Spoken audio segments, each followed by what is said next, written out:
Hello, അപ്പോൾ ഇന്നത്തെ നമ്മുടെ വീഡിയോ യൂണിഫോം സ്റ്റിച്ച് ചെയ്യുന്ന വീഡിയോ ആണ് കേട്ടോ. അപ്പോൾ ഇതൊരു 2 ജോഡി യൂണിഫോമാണ് നമുക്ക് സ്റ്റിച്ച് ചെയ്യാനുള്ളത്. യൂണിഫോമും ടോപ്പും പാൻറ്റും പിന്നെ 2 കോട്ടാണ് നമുക്ക് സ്റ്റിച്ച് ചെയ്യാനുള്ളത്. അപ്പോൾ ഫസ്റ്റ് ഞാൻ അവർ അളവ് തന്നിട്ടുണ്ടായിരുന്നു. ആ അളവ് വെച്ചിട്ടൊന്ന് നമ്മൾ ടോപ്പ് ഒന്ന് കട്ട് ചെയ്തെടുക്കുന്നുണ്ട് കേട്ടോ. കുറച്ച് ഇറക്കം കൂട്ടാൻ മാത്രമേ പറഞ്ഞിട്ടുണ്ടായിരുന്നുള്ളൂ. അപ്പോൾ നമുക്ക് സിമ്പിളായിട്ട് തന്നെ വേഗം കട്ട് ചെയ്തെടുത്തിട്ട് സ്റ്റിച്ച് ചെയ്യാം കേട്ടോ. പിന്നെ ഇത് പാൻറ്റാണ്. പാൻറ്റും അതുപോലെ തന്നെയാണ്, കുറച്ച് ഇറക്കം കൂട്ടാനേ പറഞ്ഞിട്ടുള്ളൂ. പിന്നെ അടുത്തത് കോട്ടും കൂടി നമ്മൾ കട്ട് ചെയ്ത് വെച്ചിട്ടുണ്ടായിരുന്നു കേട്ടോ. ഇതൊക്കെ കഴിഞ്ഞ കൊല്ലത്തെ യൂണിഫോമിൻ്റെ അളവാണ്. അതിനൊക്കെ ഓരോരോ ഇഞ്ച് കൂട്ടാനേ ഉള്ളൂ. അതുകൊണ്ട് നമുക്ക് പെട്ടെന്ന് തന്നെ കട്ട് ചെയ്തിട്ട് സ്റ്റിച്ച് ചെയ്യാൻ പറ്റിട്ടോ. അപ്പോൾ ഇതാണ് ടോപ്പ് വെട്ടിയതിൻ്റെ ഒരു പാറ്റേൺ ആണിത്. ഇതാണ് പാൻറ്റ്.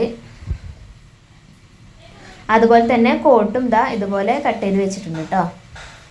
ടോപ്പ് നമ്മൾ നെക്കിൽ പൈപ്പിങ് ചെയ്തിട്ട് ഇങ്ങനെ ഷോൾഡർ യോജിപ്പിച്ച് കൊടുത്തിട്ടുണ്ട് കേട്ടോ. പിന്നെ സ്ലീവും കൂടി യോജിപ്പിച്ച് കൊടുത്തിട്ടുണ്ട്. എന്നിട്ട് ഇതൊന്ന് ഷേപ്പ് ആക്കി എടുക്കാം കേട്ടോ. അത്രേ ഉള്ളൂ. പിന്നെ നമ്മൾ സൈഡ് ഓപ്പൺ ഇല്ലാത്ത ചുരിദാറല്ല, അപ്പോൾ പെട്ടെന്ന് നമുക്ക് അടിയൊന്ന് മടക്കി എടുത്തിട്ട് ജസ്റ്റ് ഷേപ്പ് ആക്കിയിട്ട്. അതുപോലെ തന്നെ പാൻറ്റ് കേട്ടോ, നമ്മൾ എലാസ്റ്റിക് ഇട്ട് കൊടുക്കുകയാണ്. അപ്പോൾ ഇത്രയേ ഉള്ളൂ. നമ്മളിതൊന്ന് ഇസ്തിരിട്ട് കൊടുക്കുന്നുണ്ട് കേട്ടോ. യൂണിഫോമൊക്കെ നമ്മൾ സ്റ്റിച്ച് ചെയ്താൽ എന്തായാലും ഇസ്തിരിട്ട് കൊടുക്കണം, എന്നാലേ അവർ വൃത്തി കിട്ടുള്ളൂ കേട്ടോ. അപ്പോൾ ഇതാണ് ഫൈനൽ ലുക്ക്. 2 ടോപ്പും 2 പാൻറ്റും പിന്നെ 2 കോട്ടും കൂടി ഉണ്ട് കേട്ടോ. അപ്പോൾ ഇത്രയേ ഉള്ളൂ. ഇന്നത്തെ വീഡിയോ ഇഷ്ടപ്പെട്ടിട്ടുണ്ടെങ്കിൽ എൻ്റെ ചാനൽ ഒന്ന് സബ്സ്ക്രൈബ് ചെയ്യാം കേട്ടോ. അപ്പോൾ മറ്റൊരു വീഡിയോ ആയിട്ട് വരാം. അതുവരേക്കും ബൈ.